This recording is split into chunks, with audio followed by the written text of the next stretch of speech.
Rakeffet has well over 1,000 shurim on yutorah.org, and I think by the completion of this his comments today, you will understand why anytime you find yourself in my car, you hear Rav Rakeffet, and why I no longer get upset with traffic. So with that, I'm going to introduce you. I'm going to call on Rav Rakeffet. First of all, I just want to state to those listening across the world that we're in Toronto right now, and as all the topics I speak about, this was requested of me.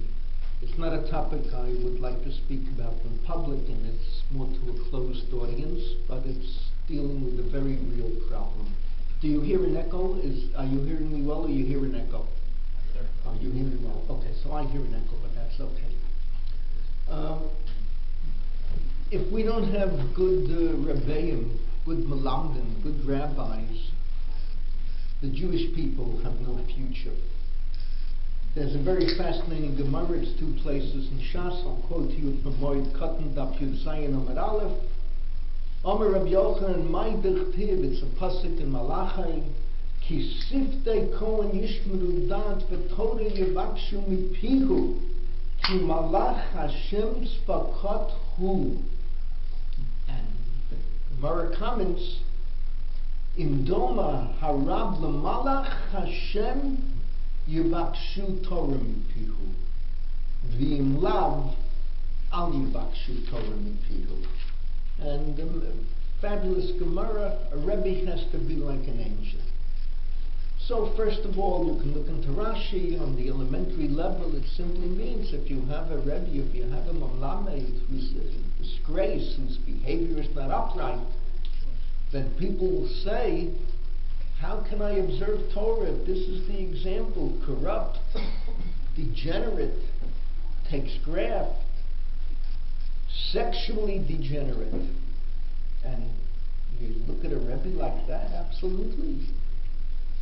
There's no Torah there. There's no lesson. There's no sanctity. On a deeper level, and this is perhaps most important, what characterizes an angel? An angel, time has no effect upon him. He's not immortal. He's created by God for a certain purpose. He's not young, he's not middle-aged, he's not old. Chazal have a problem, Midrash Rabbah, Shir Hashirim, Perek Aleph. We have three magnificent volumes that were written by Shlomo HaMelech.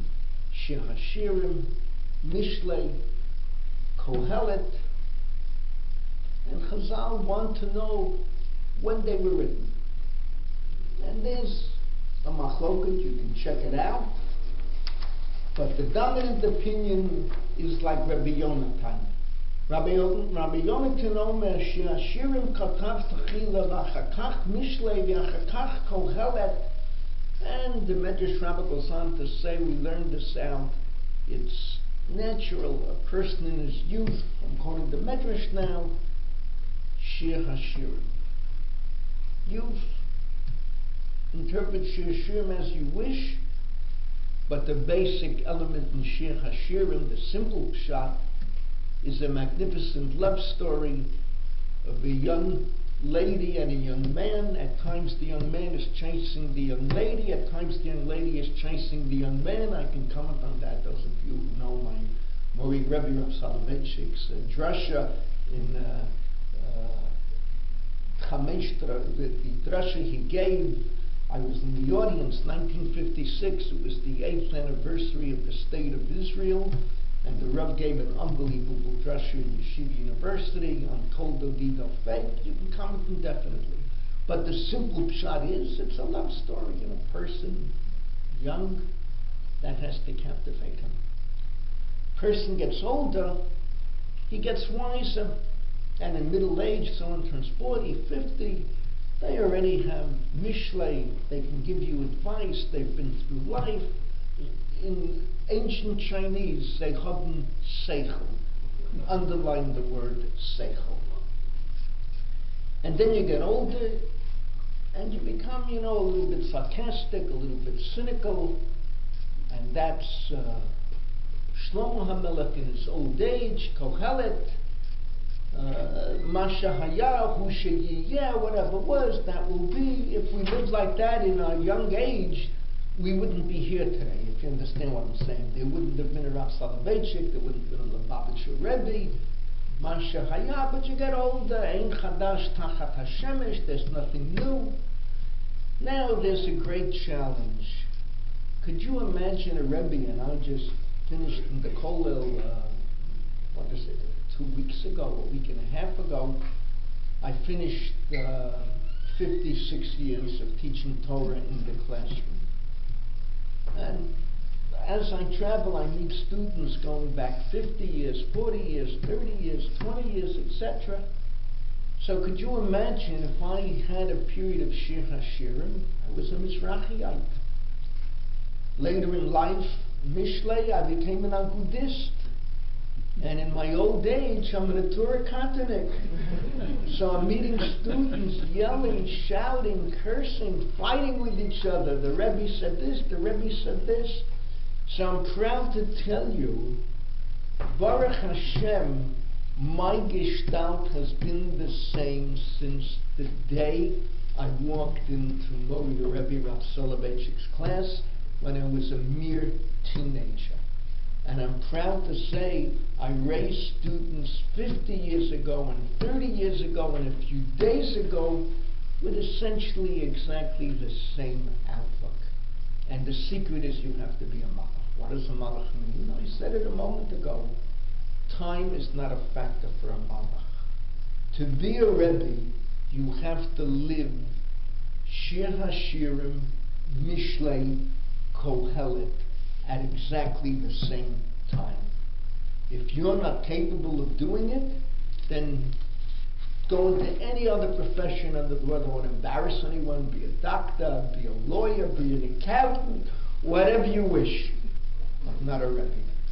A Rebbe has to be a malach in the full sense of the word. Now, with this being said, why do we have so many scandals?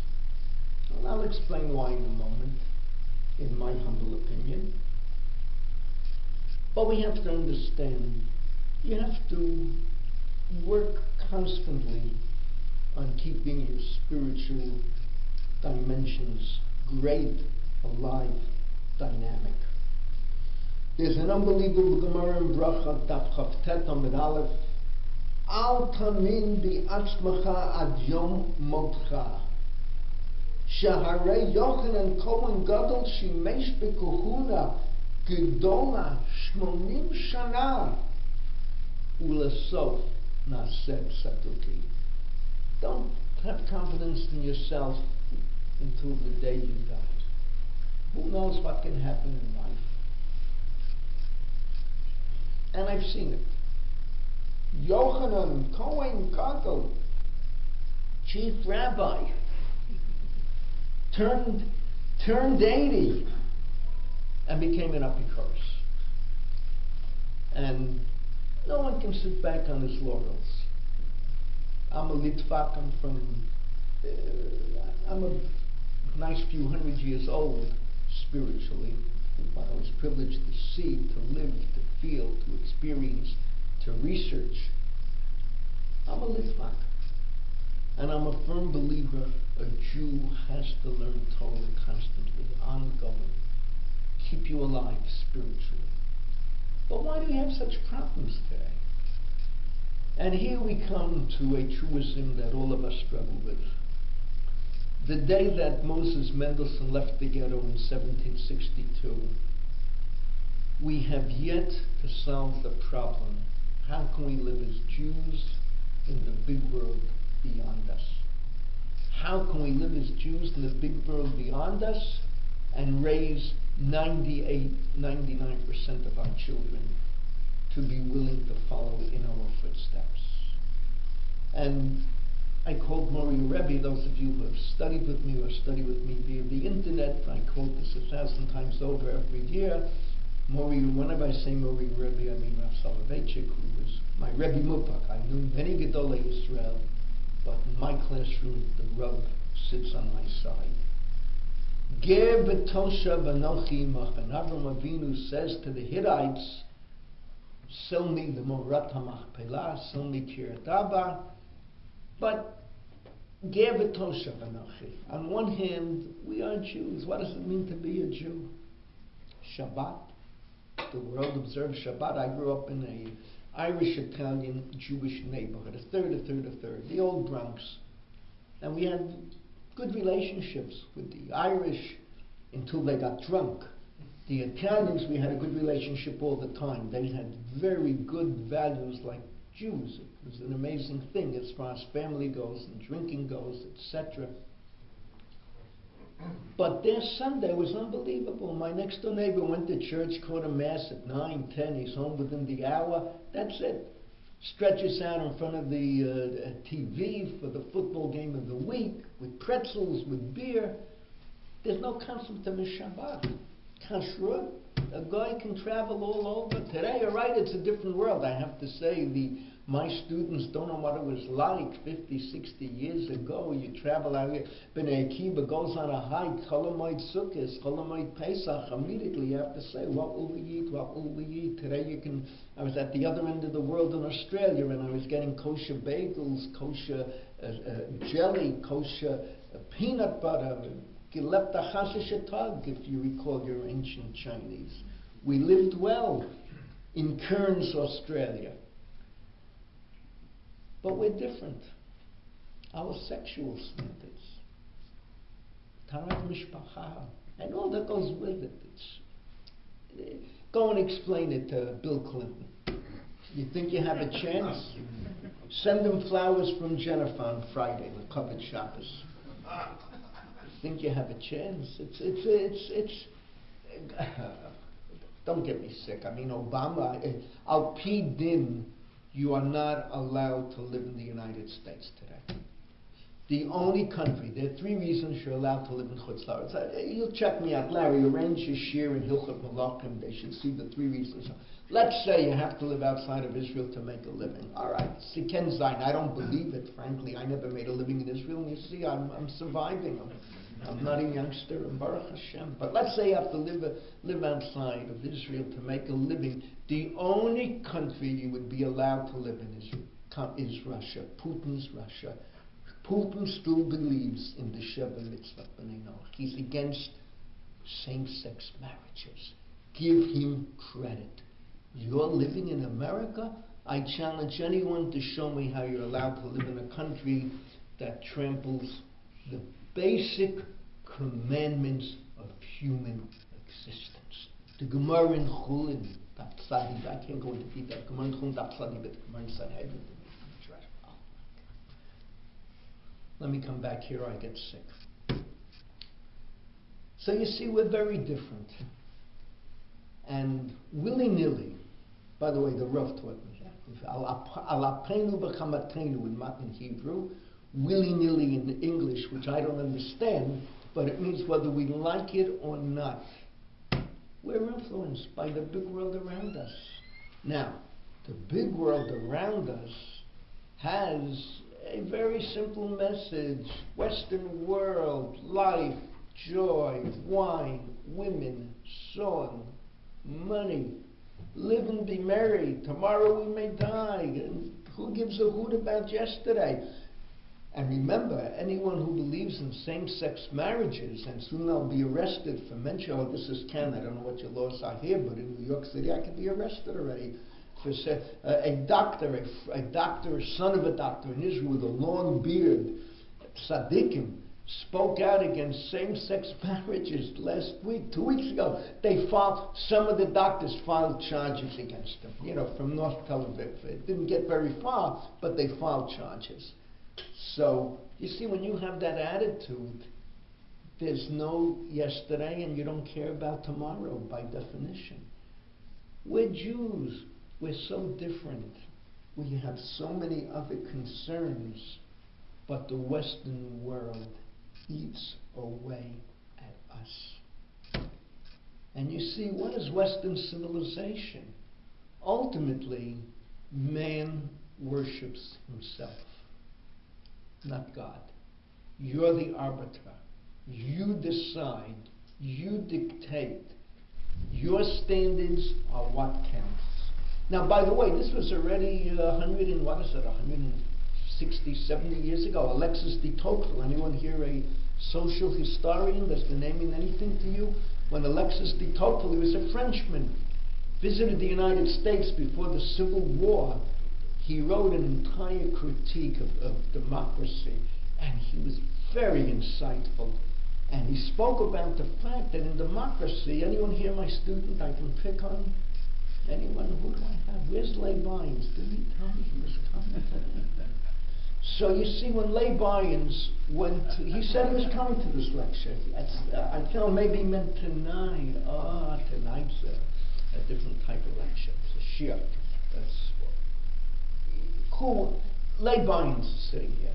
Leigh suffers because in kindergarten, it was a beautiful spring day after a very difficult winter.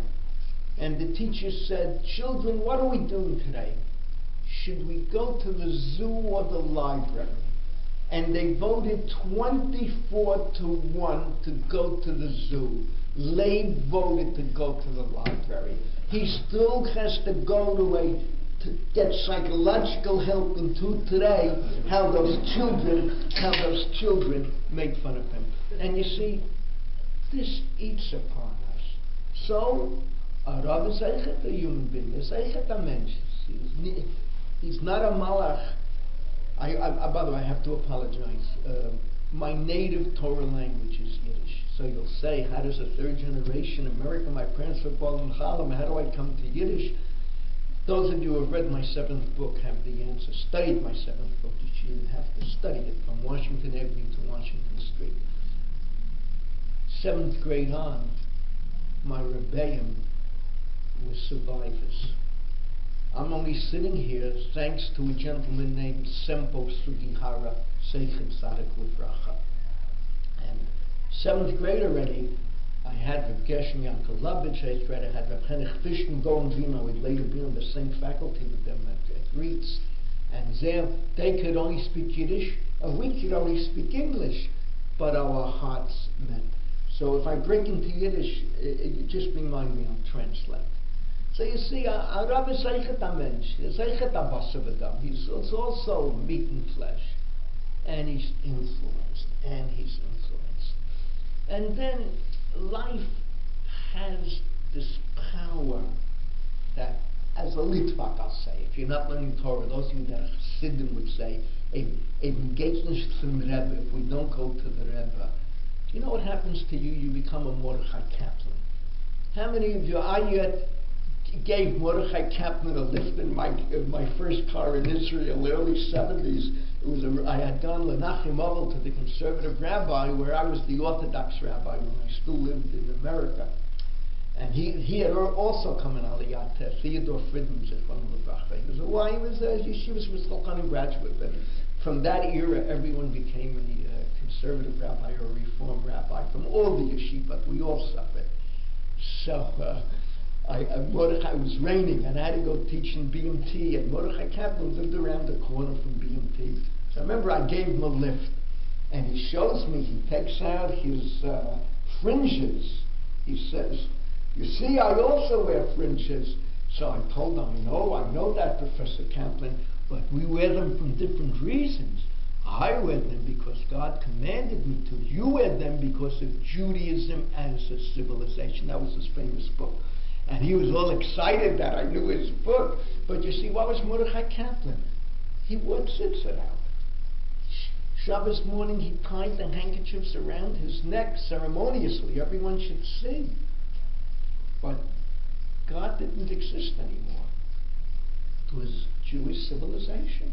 And that's the famous story, and it's not anecdotal. I heard that it's absolutely true, that one time on the west side, upper west side of New York, it was pouring rain on Shabbos, and there's Mordechai Kaplan carrying an umbrella.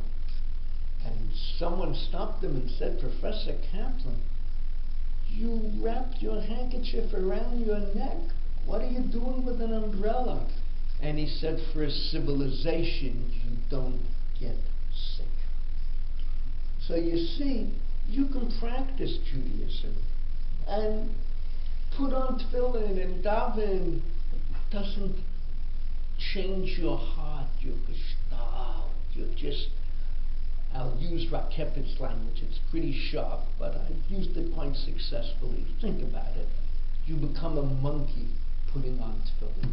Well, you can train a monkey to put on tefillin. I know monkeys, there was a doctor who had done, they trained the monkey to recognize, I think it was 150 words that chimpanzee recognized, and it's a serious matter. You can train a monkey, as Professor Slifkin, what you can do with animals, but a monkey putting on tefillin is not a ben Torah. It's a monkey putting on tefillin, not more. Now, you want a living example? One of the greatest scandals we have, and it was all over, and you got to remember, any scandal anywhere across the total world makes headlines in all the Israeli press. Not that they're anti-religion. All right, Haaretz is out to chew religion up and throw it down the drain. Religion and Zionism. Haaretz, the owners of Haaretz, the Shokin family, have stated publicly they're willing to lose tens of $millions a year to get rid of Zionism and religion. And you got to give them credit. They have the money to back it up. But even the other newspapers that are not anti-religious, the scandals are unbelievably fascinating. No, who was put into jail for, he'll wind up dying in jail. The sentence was, I think, 54 years, something like that, from Williamsburg. Someone named Weberman. Now, first of all, the minute you, as living in the Western Hemisphere, hear the name Weberman, you have to ask a question. Was he a malach? How many of you know about malachim? All right, Rakeffet lectured on it, and the whole world got excited. My wife's family has malachim in it. The malachim were the kids in the late 20s into the 30s on Washington Avenue, 11 blocks from when I grew up. I grew up 180th in Washington. On 169th in Washington, a Rabbi Levine arrived from Europe. This Rabbi Levine was mad at the 6th Lubavitcher Rebbe. He had been a Lubavitcher, but he was mad that Rebbe's not frum enough. He once saw the Rebbe reading a secular book or a general book of knowledge. He complained to Reb Shalom Dover, to the 5th Rebbe, and the 6th Rebbe got away with it. So Chabad was not frum enough for him, and there were kids in Torah B'das that were coming to see him. He was a big Lamdan, and he knew Tanya, and he was teaching Tanya. And these kids, you see, today people are sitting here in this room with beards. Could you imagine that if you went to Torah B'das in the 1930s and you grew a beard with players, with your tzitzit out, they threw you out of Torah B'das. And if you don't believe me, there's a tshuva from Rabbi Baumel, Rabbi Lamb's uncle, who wrote a tshuva, or his grandfather, wrote a tshuva. Are you allowed to throw kids out of Torah B'das for being too frum? The tshuva was written to Mr. Mendelevich, Reb Shraga Feigl Mendelevich. It's so well known that when ArtScroll published the biography of Mr. Mendelevich, they couldn't leave it out.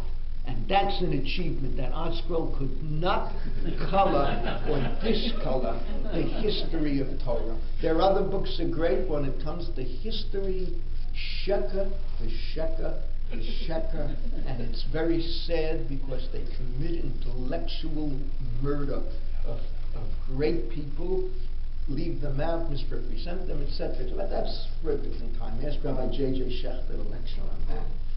Although I have plenty to say too. So, Weberman descends from Malachim.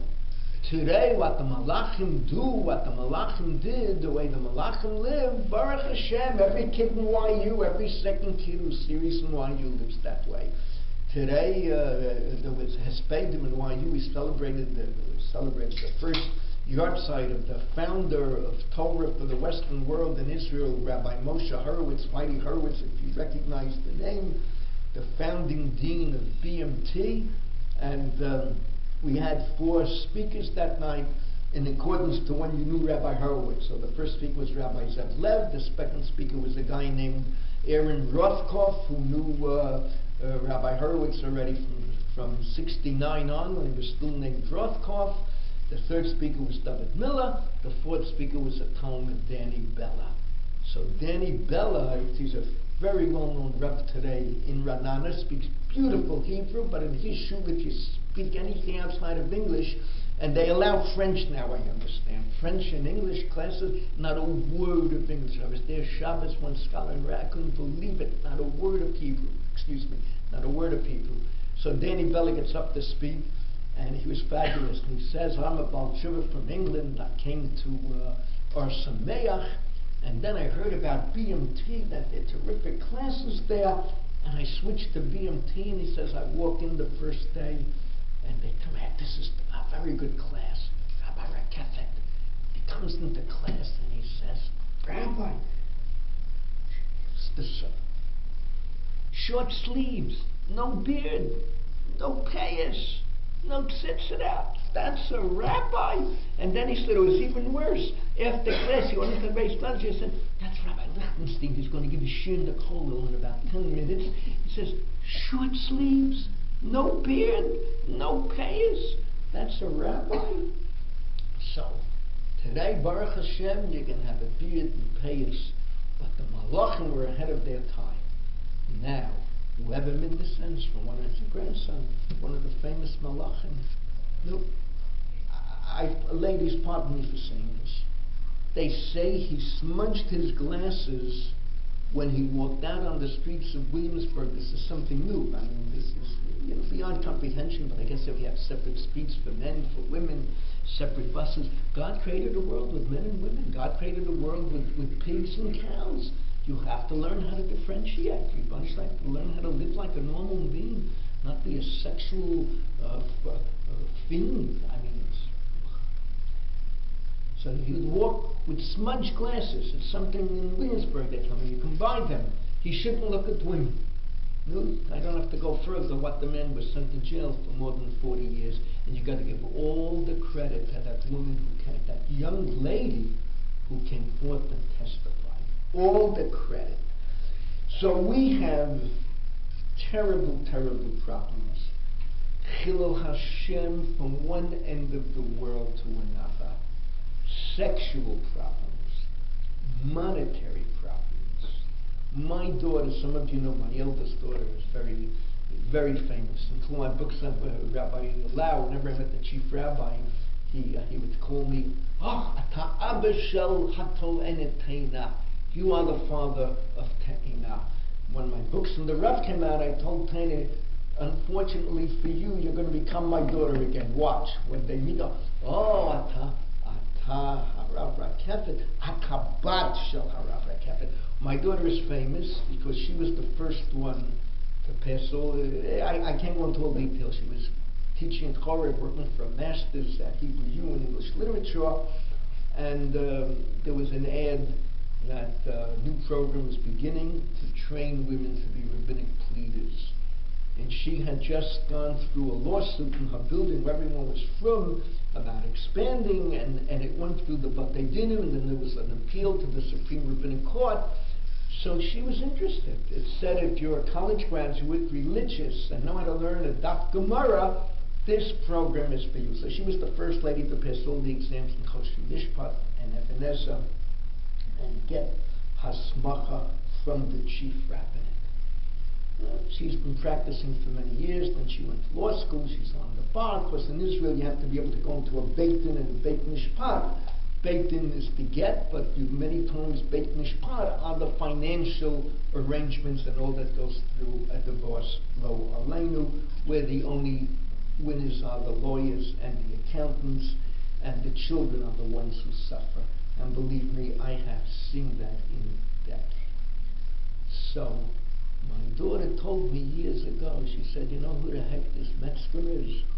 He just took 160 grand to do a conversion that no one would touch. I said, it can't be. Well, if you're following what happened in Israel, it turned out that one of the charges they can absolutely prove. It seems to have the canceled check. Some oligarch from Russia suddenly decided he wanted his wife and children to be Jewish. No, I don't have to tell you, if you've learned a little bit about Judaism, about Torah, Shulchan Aruch, it's a sugi in Yevamah, 2 places. It's not much in the Gemara because there was never much conversion. But a conversion has to have a basic Kabbalah mitzvah. You just can't become a Jew by Brit Milah and going to mikvah. It has to have an acceptance of the yoke of Yiddishkeit. No one would handle this conversion. You can fill in the rest of the story. So, money, what money can do, it's frightening. Absolutely frightening. I had something similar, which I interpret the same way, just recently, where someone brought in a cake on Yom Tov, out of the car. So I right away, the question is, if someone drives a car and Yom Tov delivers a cake, can you use the cake? I had a deeper question. How do you trust the kashrut if they're driving on Shabbat, driving on Yom Tov? Oh, they said to me, this rabbi eats in the house. Then I met the rabbi, and I asked him. He goes, no, they don't drive on Yom Tov. They don't drive on Shabbos. Impossible. No. And then I came back to where I was, and I asked the rabbi, I asked the president, I asked a few other balabatim among my talmidim who appreciate what I did for them decades ago. They all swore, no, these people are right. And then I found out he had gotten money from some charity fund. All right, at least it was for charity, not for his pocket, some heavy money. But money, sex, Western world, Clinton, Obama, the leaders, what life is all about. We become good, practicing Jews on one level, and on the other level, no more than a monkey putting on tefillin or lighting Shabbos candles. Now, are there any telltale signs? What do you have to look for? I mean, what happened in Washington, D.C., I don't know if you know anything about that shul, but it's a very sad story. The previous rabbi, whose daughter was a dear student of mine, knew, can anyone fill in the sentence? The previous rabbi was killed in the shul, unsolved murder until today. Rabbi Rabinovich. Unsolved murder. This is a shul in the shadow of the Capitol, within walking distance of the Capitol and the White House. Unsolved murder until today. What year? Has to be, I'll tell you in a second. I came in Aliyat Holman. Has to be in the 80s. Yeah. Check it out, Rabinovich. I think his first name was Pinchas. As given an Elicha Rav, killed in the shul. They suspect there was a demented Russian. Unsolved. The second part of it, you're an American citizen. Imagine to live in a country where you can murder someone in a house of worship within spitting distance of the White House, and it's unsolved. It's also frightening. And then the new rabbi and all that has happened, it's beyond words. I mean, to take, again, pardon me, ladies, to take a mikvah and put up cameras in a mikvah. God, even Stalin wouldn't do this. So, what can you look for? How can you know you have a rabbi, you have a spiritual leader? I did a little investigation, and I spoke with people who knew. I know some of the people involved, but I certainly didn't know the rabbi from Washington, D.C., although I'd been introduced to him at the Kotel once or twice. Arrogance. Arrogance is a very horrendous trait. And when you see that trait, someone who's very self-centered, and he has that attitude, I know more than you. I'm smarter than you. That trait can lead to self-aggrandizement, ultimately self-worship, and when you're on that level, you're above any law, any concept of decency. You are the boss. You are the king. You can do whatever you want. Arrogance. And I checked out, I have students all over the world. There were a few cases of rabbis sitting in jail now. In at least 2 of the cases, they told me these rabbis thought they were smarter than when you got to know them. They had a certain arrogance. If you see that arrogance, run away. He's a very arrogant guy because he's a Jew, a monkey at the same time, and he succeeded. That is one telltale sign. What do you look for in a rabbi? And here I can speak a little easier. Rav Chaim Brisker left a will at Tzava. I write about this in either the first or second volume of the Rav, the World of Rabbi Joseph B. Soloveitchik. Left at Tzava. All he wanted on his tombstone was one word, Rav Chesed, that he was a rabbi of loving kindness. You know? And by the way, when the tombstone was uncovered, when communism fell and you can get into Poland, and they discovered that it was shattered, now it's replaced. That's what it said on the tombstone. Among other things, they didn't listen to him to leave out any other titles, but Rav Chesed. And the Rebbe always used to say, as a matter of fact, I believe it's in Ish Halacha, he actually wrote it, but I heard it from him many times. You know what Chesed Rav Chaim had?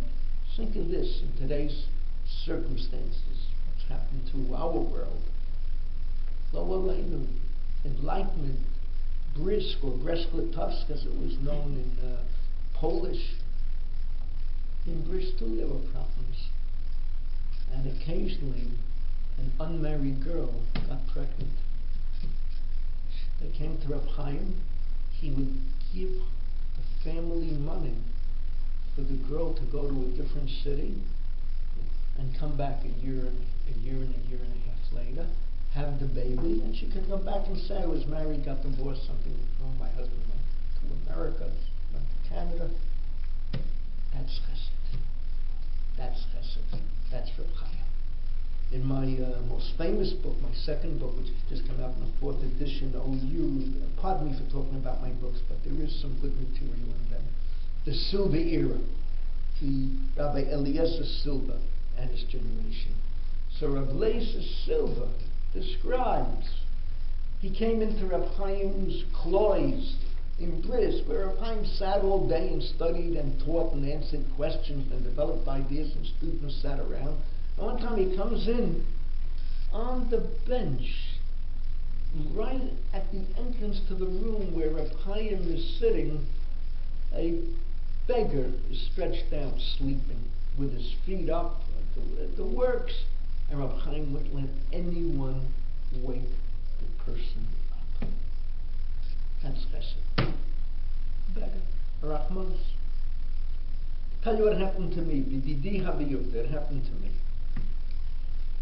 And this is, a lot has been written. What I engendered, Rav Ovadia published in the 9th volume of Yabia Omer, this response literature. It's based upon a dummy who teaches in Gris Kolo named Rav Rakeffet. What happened was, my wife and I pulled you don't have to believe anything I'm saying, because the Mossad came out with a book in Hebrew, B'netiv Hadamah, so you have to believe Washington, B'netiv Hadamah. I said, does the Mossad lie?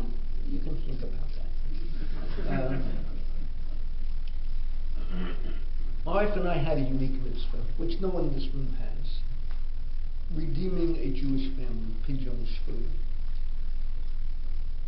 Again, I can't go into details, but when first time we went to Russia, we were overwhelmed by a certain family, the Esas family of Moscow. And I formed a committee, my wife and myself with a committee. Playtime printed up for me flyers, and I learned the trick of getting, I could even reach the President of the United States, but that would be an overkill. The trick of reaching any politician, anyone in the State Department, is you have to know a Jewish donor who has input. And lo and behold, I taught daughters of people who had input, this senator, that senator. But that didn't do it. Through a student of mine, a niece of Izzy Singer, Rabbi Dr. Israel Singer, the Mankal, executive director of the World Jewish Congress, I got to Izzy Singer. And he's a Ben Torah, and he, he studied with me, and Bronfman of Canadian origins, and you have to give the man all the credit in the world. At the end of 5 years of trying everything, I got my shishera, it's a whole story. I got a call from the Mossad, Erev Shabbos Kodesh Pashat Toldot, 1985. I'm right on my way to leave the house to go to the Kotel, and the person talking to me is second to Rav Soloveitchik, the man I met that I respect most in my life, Lady Limits Pras Yisrael, when all this can become public. Aryeh Kroll, Zeichet Tzadik L'Bracha, and Aryeh Kroll says to me, Anachnu Matzdiim Lecha, Rav Rakeffet, Lo Hemantu, Shetatzliach. We salute you, we didn't believe you would succeed.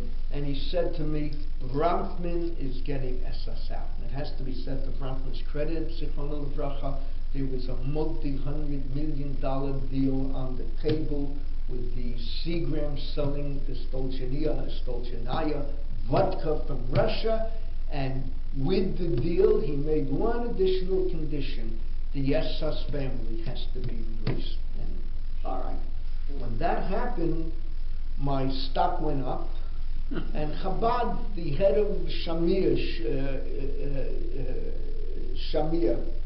Shomrei Yahadut Russia, the Rebbe gave it name, Shamir. Shomrei Mitzvah, Yahadut Russia. Shamir means a very good, God invented that to cut the stones for the temple for Shlomo HaMelech. And the head of Shamir called me and said, we'd like to meet with you, we need a miracle. And I go meet him on my way to Machon Golda, I remember it like yesterday, and he tells me he did one miracle and another miracle. A woman needs chalitza in Russia. This woman was from Russia.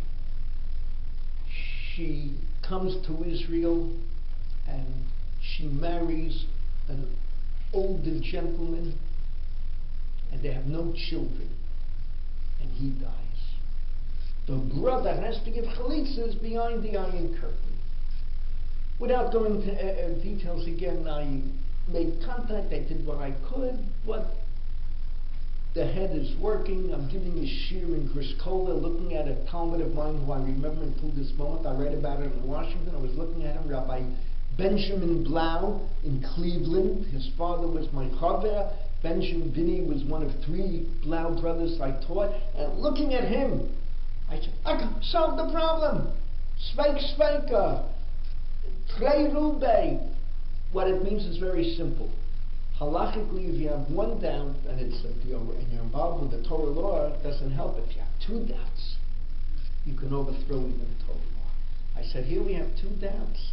One, she married a man in Israel much older who had serious medical problems which she didn't know about.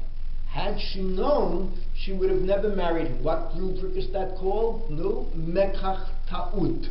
She made a mistake. Rav Moshe has 2 cases like this where he's mati without a get. Secondly, if the man in Russia, the brother-in-law, is head of a kolhoz, that means he's a communist. If he's a communist, it means he doesn't believe. He's a muma. If the brother is a muma, if she has to get chalitza, it could be a muma, doesn't count. To use halachic language, there's no zikah. There's no connection. No hindrance. No. I then call in a lawyer that I had sent to Russia. He only charges you $1,000 an hour to speak to him. But what can he do? Rakeffet sent him and his brother to Russia. He owes me. He went into the Beit Din and presents the case and everything. And all the Dayanim say, oh, Rav Rakeffet, brilliant, brilliant. But no one has the backbone, l'hatir. So they tell us, go to Rav Ovadia. Look, how do you get to Rav Ovadia? Very simple. No one can get into Rav Ovadia at this point. I taught his daughter, and Rav Ovadia knew me. So I got right into Rav Ovadia, and Rav Ovadia was just unbelievable. He's sitting here, I'm sitting here, and he looks at me. Ani tofes otcha. Ata tzodek, you're right, I understand you. And he tells the lawyer, and you'll see his name, it's the tshuva's addressed to him, you'll see his name in volume 9. He tells the lawyer, in 10 days I'll give you a tshuva l'halacha. And what I said, a 22-page, long legal page document, type, thousands of makarot, Rav Ovadia Kedako B'Kodesh, to permit the woman to remarry, but because it's so revolutionary, 2 other great Rabbanim have to agree with me. I put another Talmud of mine to work, and we got Rav Shol Yisraeli, and we got Rav Shalom Ashash, and all the Chuvot were later published. If you read Washington, you'll get the source where they were published, and then Rav Ovadia published this Chuvah. You know what hurt me? People came to me, and they said, how are you related to that woman? I said, I'm not related. I said, I met her for 3 minutes when I needed her signature on the documents authorizing, I'll mention the name, the lawyer, Dov Frimmer, to go into Beit Din to represent her. You're not related to her? I looked at them. Tell me, a rabbi's job is only to help people he's related to? Where's the chesed? Where's the rabbi? Where's the Reb Chaim in you? Whose feet did I sit at, if not the Reb's feet? And here I'll tell you a beautiful story, an absolute true story. I know it from my witnesses, Rabbi Soloveitchik. You all know the name. When his wife died, every Friday, the Reb went to the cemetery. Every Friday. People yelled at him, shouted at him, Rebbe, how can you act like this? The Vilna Gaon didn't go to the cemetery. The Brisker tradition is not to go to the cemetery. And the Rebbe shrugged it off and said, was kann ich tun? What can I do? When my wife died, as he said in public, a part of me went down to the grave as well. No, you all know Chodesh Elul, Jews go to the cemetery. So one Friday, he's at the cemetery, and the balabas, it probably was Abel Levavit, Seichet Tzadik L'Bracha, who drove him, is signaling to him, Rebbe, we have to get home, we got to go back to Brookline. I was at the cemetery, I know where it is, it's outside of Brookline. Erev Shabbos. And just then, an American man and woman come over to the Rav, and they say, Rabbi, could you say a kilmoli for us? They thought he was a shamus, that hang out on the cemeteries to make an extra dollar, to make $1. And the Rav walks over, and the people are watching. The driver walks over, makes the kilmoli, and blesses them, and they put a $20 bill in his hand. And he says, no, you don't have to pay me. And they thought they weren't paying him enough. And he absolutely says, no, you don't understand. You don't have to pay me. You just have a good Shabbat.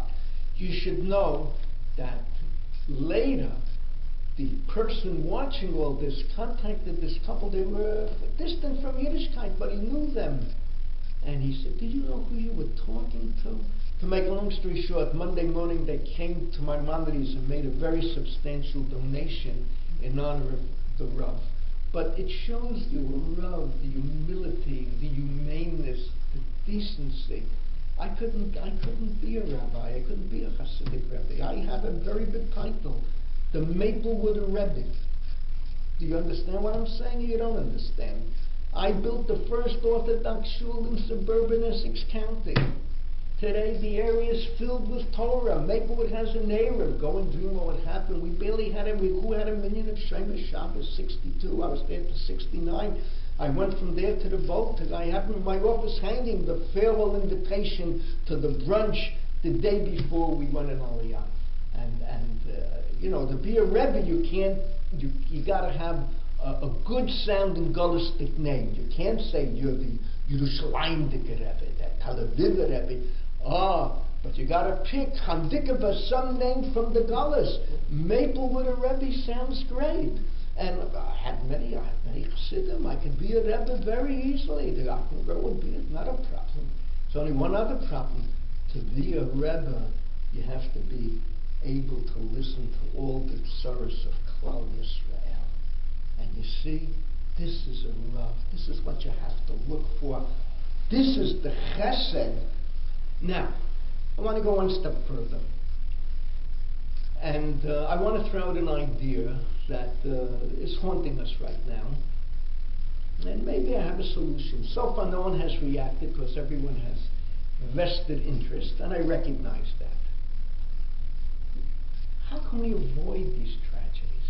And I know more than you know, because I've been teaching 56 years, and I've taught so many rabbis, and I gave up all my collegiate teaching 15 years ago already, just to concentrate on the kollel, and I'm in Yerushalayim, and I have students all over the world who will send me any press release, anything they think the Rebbe should know, from Judaism to the New York Yankees, right through. The poor secretary of the kollel, half her time is spent working for me, printing out all the emails and the books that come in and these manuscripts. Oh my. Okay. We have a terrible problem today. It's in the news. Those of you who know what's going on in Israel, there are no other problems in Israel. Baruch Hashem, they shooting rockets from the south. They have tunnels dug up north. 100,000 rockets are waiting to be fired. Baruch Hashem, we have no problems like that. Those are secondary. Our real problem is Rabbi Shlomo or Steve, as I know him, risking in Efrat. You're up to date or you're not up to date? The world is shaking. Wait till the New York Times picks it up. Oh boy, Zayin Freilich. It's going to be happy here. Going to be happy hour, and they will pick it up. The Wall Street Journal will probably pick it up as well, but they'll pick it up with more mechubadik, in a more honorable way. Now, without going into detail, maybe Shabbos I'll go into more detail, but I just want to make one point. This past year, if I give you the exact figures, I believe it's 5. Rabbi Riskin ordained 5 women. And I saw with my own eyes, students showed me the Xerox of the ordination. And it's mamish a ktav rabbanit. It's one level beneath Yori Yori, if you understand what I'm saying. It's a real ordination. He started a school for dayanut, for women to be judges. We have a big problem. In our world, a man is a man, a woman is a woman. They both, to quote the Rav, both created in the image of God, both with the same sanctity. But there's a different personage, physically, biologically, emotionally, psychologically, etc., etc. And we want to keep that distinction. I don't want to be alive in a world where a man is not a man and a woman is not a woman. If women wouldn't be women, men wouldn't get married. Malil, Tzarazu, a wife, expenses, children. Who needs it? And I've had students who never married. I have a classmate who never married. All right. It's a sad story. Baruch Hashem, I'm married. I have great-grandchildren today. And I'm proud because Baruch Hashem, all my descendants are solid. My brother, he has a tribe unto himself. My brother Levi, Dr. Levi Rovkov, wow, Kanaim Hara. Kulam Yereim V'Shleimim. Either my brother's descendants are either big officers in the army or they're learning around the clock. But they're all totally committed. Baruch Hashem. Okay. These are real problems. The world tells us unisex. No sex. We're in it. It's very frightening. And what's even more frightening is your leaders are going to run with it. I hope not in Canada. You may be more conservative here with a small c, but in the United States, it is absolutely frightening. In Europe, I don't think there's one person left who believes in God, believes in the New Testament. Forget about the Old Testament. There are a few in the Scandinavian. Chaim is their rabbi. He has a whole thing from the OU. Who you know, my son-in-law, Rabbi Chaim Eisen. He's the rabbi of the Scandinavian Gentiles who love Zion, love Israel. And he lectures to them on a website, and they interact with him. And when they come to Israel, he goes Shabbat, makes a Shabbat, and explains everything.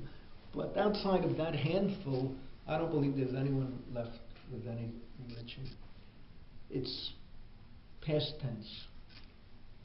Now, this is a tremendous problem. If you take the Western world, take a look. Men, women, same-sex marriages, I was just told there's a proposal, where is it, in Canada? Did you tell me, Larry, or did I hear it yet in Stanford?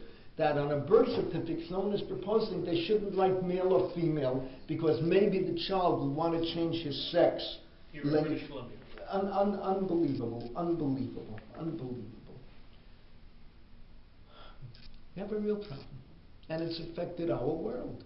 And there's certain changes in life. The Chafetz Chaim already alludes to it in his commentary on Masechet Sota. Again, these are all things I can lecture on for hours, but it's not. I just want to. The Chafetz Chaim already said, times have changed. In his youth, if I can paraphrase the Chafetz Chaim, her father wrapped a ribbon around her head and handed her over to her husband, and she never left the confines of the Jewish Pale of Settlement. In his time later, women are going to college. Women are leaving home. And the women are learning every type of subject. And if we don't teach them Torah, they'll throw away everything. Sri Deyesh, Rabbi Chil Yaakov Weinberg, recognize the name in the original printing, Chelik Bet. Shuva Chet, this is a Litvak, who winds up in Berlin. And he describes how he comes to see Rabbi Israel Hildesheimer, and they tell him Rabbi Israel is teaching right now, go in and sit in back of the Beis Medrash. He walks into the Beis Medrash, it's filled with women, hearing a lecture from Rabbi Israel Hildesheimer. And Rabbi Yaakov says he was ready to faint. He says in Lithuania, if you would teach women, they'd put you in Chayrim. And he says here, when I saw what was happening, the greatest achievement, he says, women who have doctorates and are in every profession, and they're wearing shekels, they're totally from it. He was blown away. So you see, what are we going to do? Change the clock, put women back, lock them into the kitchen? We have to face a reality. So now the question is, halachically, and this is what's haunting us, Avi Weiss, I don't have to tell you, Blue Greenberg, if there's a rabbinic will, there's a halachic way, which is tantamount to saying halacha does not count. David Hartman, who I was so close with, 56, he was a role model in my life. I write about him in Washington. This is what I write about him. You'll find it interesting. David Hartman, his new book, his latest book, begins going back to Montreal. A congregant came to him and said, Rabbi, you know I'm a Kohen. I want to marry a Grusha. Will you perform the wedding or marry a Giyoret? He says, not only will I perform the wedding, but tell every Kohen who wants to marry a Grusha or a Giyoret, a convert, I will perform the wedding. Ger v'toshav. The toshav knocks out the ger. Now, then you have a woman. I have an appointment with my many doctors when I get back to Israel, this doctor, that doctor, my dermatologist, my own student. I believe from Montreal originally. You know, here's a woman giving the Rebbe salves, telling him how to treat this, whatever, this discoloration, that discoloration. A medical doctor, tremendous reputation, Leona Fisher, if you recognize the name. Well, what are you going to do? And here's another woman. She can be a top quality lawyer. Here's another woman, she's a top accountant. Another woman, a computer genius. And you have women who want to study Torah, learn Torah. And then they have this desire. Why should I be any different than a man? He can be a rabbi, why can't I? Again, the conflict, the Gev, the Toshim battling each other. Yankees versus the Toronto Blue Jays. I have it right, the Blue Jays? Okay, I know the Boston Red Sox when I was growing up, that was the rivalry. Who heard of Blue Jays? Baltimore Orioles, who heard of that when I was growing up? Anaya Maisa, Anaya Geshechta. By the way, I have to tell you, Chabad solves the problem. There's so much we can learn from Chabad. What are they called? How many of you know Chabad terminology? A rabbi goes out to the middle of nowhere with his young wife. He's a shaluach and she's a shlucha.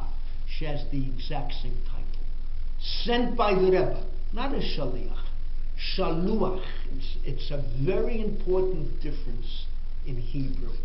A shaliach, I'm delivering a $5 bill to you.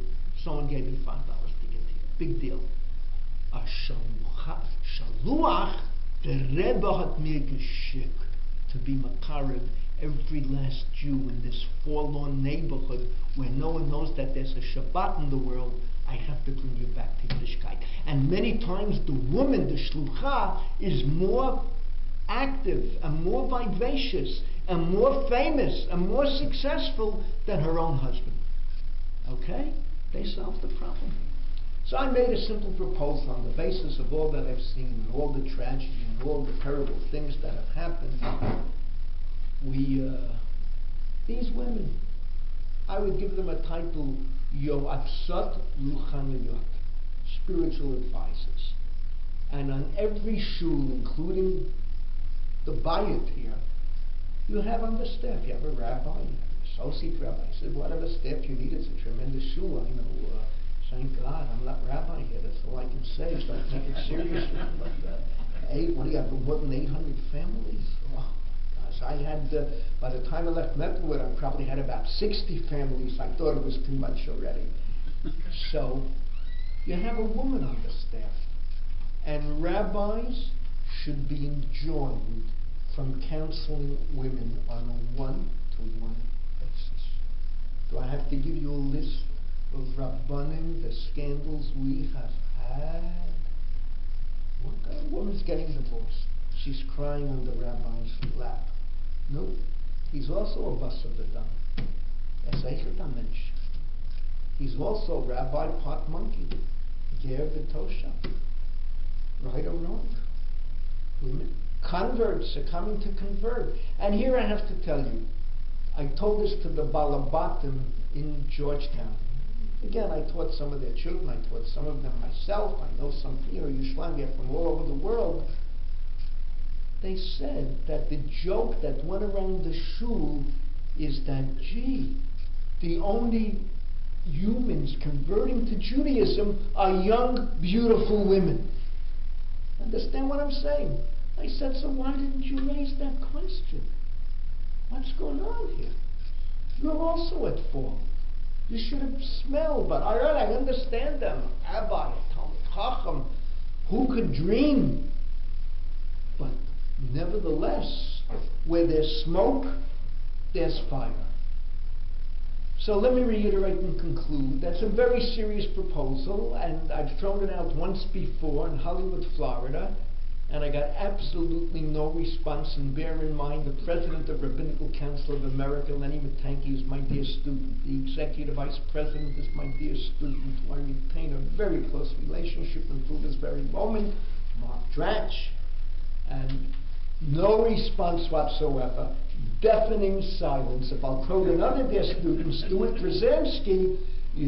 Brzezinski, in one of his blogs wrote, because we had one rotten apple, does the whole rabbinate have to suffer? I'm aware of that, but I have a whole list of names.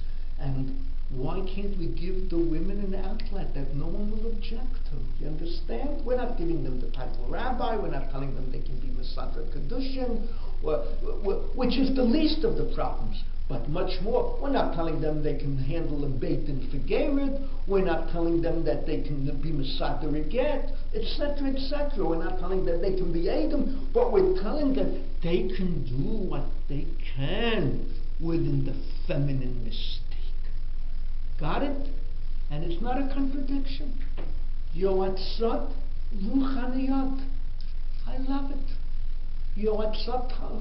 We'll take questions. I want to finish and we'll take questions. I'm watching the clock because we got to daven mincha.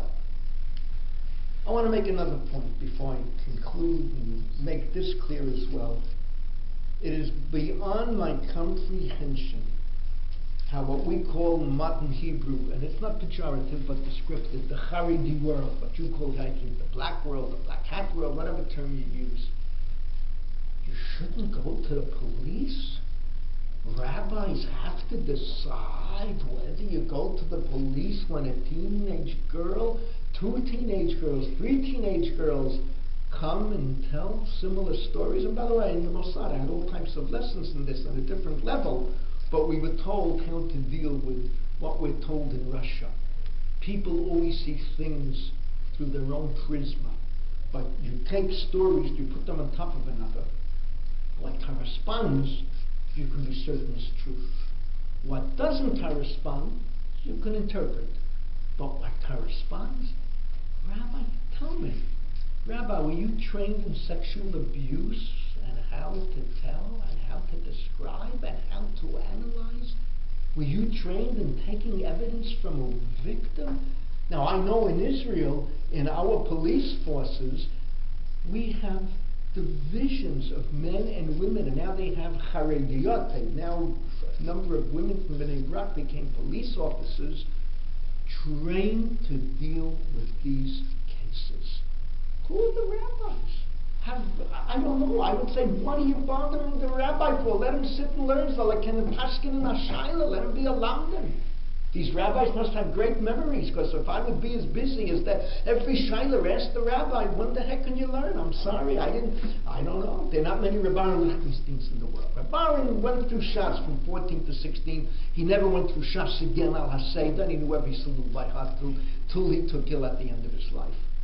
But we're plain humans. We're not learning. We're not harving and learning. Have to continue learning. Have to master Kol HaTorah. Have to constantly try. We'll never get there. A good word from the Rav. Talmid Chacham. You always have to be a Talmid trying to become a Chacham. If you think you're a Chacham, you've lost the battle.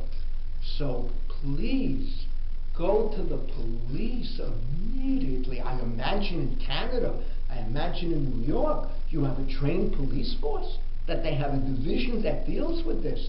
They are experts. All right, it could be the girl that said, well, she's mad at the rabbi, he gave her a low grade. All right, I believe the police will know how to ferret it out. How the police will know how to understand, how to decipher, how to investigate. And I totally, 1,000% disagree. Oh, wow. Involve rabbis? Spare them. Let the professionals do what they're trained to do. If a rabbi takes that training and the police hire him to be in that investigative department, so he's there, the Torah detective, kokeret yivri, not as a rabbi. So my dear friends, first of all I want to thank my student Larry for bringing me here. He piggybacked on Stanford, Connecticut. Stanford, Connecticut, I gave 6 lectures. They declared me the Gadol Hadad. The lectures were taking candy from a baby. You understand what I'm saying? Rabbi Lichtenstein, the Lubavitcher Rebbe, Rabbi Revel, Rabbi Belkin, the Rav, Rabbi Aaron Kotler. Believe me, you don't lose your strength or ability on those lectures. But here Larry gave me a task, pluralism in halacha tonight. Okay? Sollen sein gesund. How do I know I can trust my rabbi? All right, Baruch Hashem, and the Kain Hal. We'll get on the plane, we'll binge Gaimel and get back to reality. So what have we said today? We developed the theme of Ger V'Toshav, and it's something that haunts us. None of us have the perfect answer. I've often said that if any school of Jewish hashkafa had the perfect answer, that all our children would remain strong, I'd be the first to sign up. Even if it meant putting on a strangle and growing a beard, Yiddishkeit is too precious to me to lose. If they have the answer, I'm number one in line. But none of us have the perfect answer. I live the way I lived. Everyone's entitled to make their choice. But just remember, halacha is a frame around the picture. You paint the picture, but don't break the frame. That's what has to unite all of us. I spoke about America. I spoke about the interaction. I spoke about a Rav. Arrogance, worst trait a spiritual leader can have. A good heart, humility, and chesed. Rav Chaim, the Rav at the cemetery, Rakeffet offending that people thought that Visa Taratovskaya, that I'm related to her. That's why I'm working for her. You should know, I spoke about that. Aaron Lichtenstein, Baron came. It was the last time we were together. He was still essentially well outside of the Parkinson's. And I spoke about it. There was a whole halachic lecture, and then I spoke about this part of it. It was all on that topic. And he embraced me and hugged me. He was very moved by the mention of Reb Chaim and what I spoke about here. That's a Rav. And then I made a Rakeffet proposal, which you can laugh at, not laugh at. We do have a role for women. And it might very well satisfy this quest on the part of the feminine personality today. And we have to learn from Chabad. Shaluach, shlucha, think about what I'm saying. And not only that, when they have a conference of their shluchot, go online and hear some of them speak, they make me look like a pauper, you understand, in speech, in dramatics, in thought, in hashkafa, in outlook. Just amazing. One year, my students, I told my students, I was at the Aguda convention and at the Shluchim convention. One was a funeral and one was a wedding. I heard the Aguda convention, this is that Zen, no good, no good, no good, no good, no good. And I grew up in the 1940s. You're telling me no good? When in the whole Bronx there were 3-4 people who were under 70 and above 15 who were Shomer Shabbos. No good? You hear Chabad. And the roll call, the shluchim across the world, how every, say them. I know Chabad. My son-in-law, my oldest son-in-law was in the army 20 years. So when he got out of the army, he works for the government in another aspect of security. He's been all over the world, every nook and corner you can mention. So first thing he does when he's assigned where he goes next, he contacts the Chabad Shaluach, shluchim there. Sometimes he arrives, there's kosher food in the hotel waiting for him. So I know what Chabad, Baruch Hashem. I want to conclude, and this perhaps is the secret of Ger B'Tosha. The Gemara in Shabbos, Daf Chafala from the Bet, where the Gemara talks about my Chanukah. What is Chanukah? Shenichnesu Yevanim LaHeichal, Timu Kol Hashmanim SheBeHeichal. Who? V'lo matzu ela pach echad sheshemen shehaya munach b'chotmo shel Kohen HaGadol. They went in Hanukkah and they found that all the oil was defiled, and all they found was one cruse of kosher oil, and it should have burned. One day it burned any case. There's only one problem the Gemara read to you. There are a lot of extra words. All the Gemara had to say, my Hanukkah, they went into the temple and found one cruse of kosher oil. Why did they mention that all the other oil was defiled? If you say you found one cruse of kosher oil, it's understood there was no other kosher oil available, and that's what they lit. You know what the Gemara is telling us? You have to know how to differentiate. It's not just Hanukkah to light the one cruse you found, but to know that the others were not kasher, were not tahor, were not pure. And this is the secret to living in the big world in which all of us live today. Western culture is beautiful, magnificent, when it serves us the human being, humanity, and Torah. But when it's impure, we have to know to walk away from it. Thank you very much, and until we meet again in health and happiness, das Vidanya. And to Larry I say, 28 seconds to Mincha. What did you want to ask, Rabbi? Do you remember? I'm sorry. Yes, I do. Thank you so much for your words, and I'm humbled that you're the Rishon of a Rav, and I hope to be able to one day live up to it. I'm very intrigued by your proposal about the Yoetzet Ruchanit, and I just want to make an observation about one potential pitfall of that model that Rav Rakeffet is suggesting.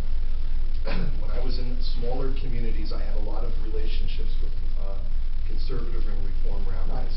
And I know that the major issue that they were battling as far as skandalim were concerned, where there were multiple members of the clergy in the congregation, some male and some female. And the biggest reform temple in San Diego, I remember it clear as day, the rabbi was brought down by his chazanit because she had implicated him in having had a short affair 8 years prior to that.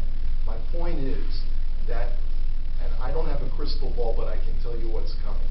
At some point in the future, it may not be this year, it may not be in 10 years from now, I don't know, but you're going to have an Orthodox shul that has a rabbi on staff and has a woman on staff, call her whatever title you like, and the next scandal for them is going to be that the rabbi is having an affair with the woman on staff who's the rabbinic counterpart.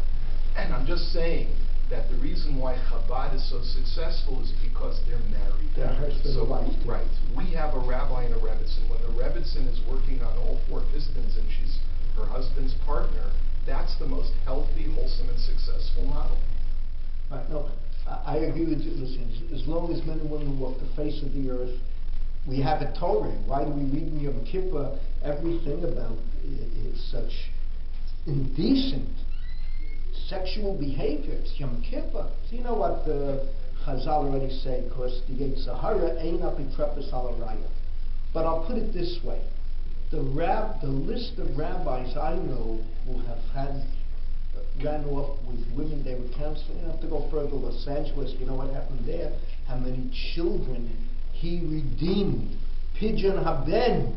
And then he runs off with a Gerusha and says he's not a Kohen. No, you're redeemed by him, you're redeemed by him. What do you do? I mean, it's overwhelming, let alone what went on in New York at Lincoln Square Synagogue with a very famous family that you know from your youth, where you were educated. I'm not making this up. So, you're right, there's that danger. I hope percentage-wise it'll be infinitesimal to what we're dealing with otherwise. But in an ideal world, you see, look, the women today are independent. I have students, married rabbis, they made clear they are not Rebbitzins. There's a rabbi out on the coast who you know in a very important shtela who's suffering because his wife is a dentist. She's my student, she's a dentist, she has her own practice. Some of those malabatim, very well-to-do people who think because they made a lot of money, they know everything. And they're upset that the Rebbitzin doesn't devote enough time. She has a dental practice like Sepashlish. But what do you want? If we're educating a woman, we have to give her the same free choice that we give a man. But I accept, I'll tell you, there's a political problem. Because let's say you appoint a woman on staff, and you're in Toronto. Right away, the right wing here will declare you a conservative synagogue, a female rabbi. That's a political problem. I don't need to appoint a woman on staff, but that's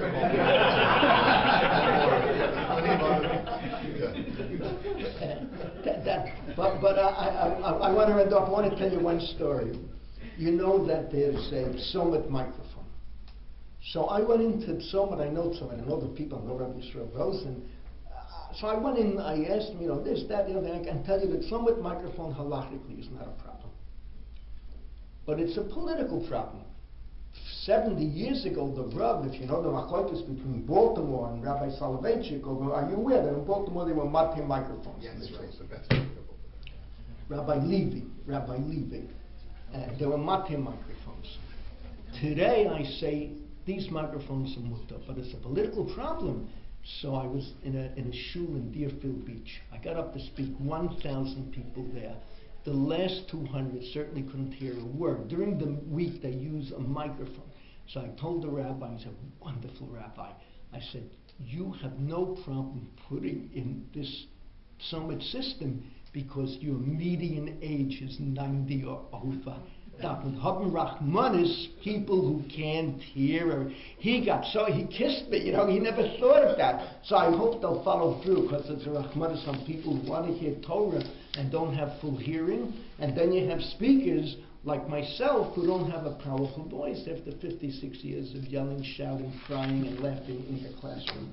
Till we meet again in health and happiness, das Vedan Yashre Yoshvei Techa. Thank you, Rabbi Rakeffet. Rabbi Rakeffet is speaking tonight at the Bayit at 8 o'clock, as he said, on the topic of diversity of opinion in halacha, and he's speaking a number of speaking opportunities over Shabbat.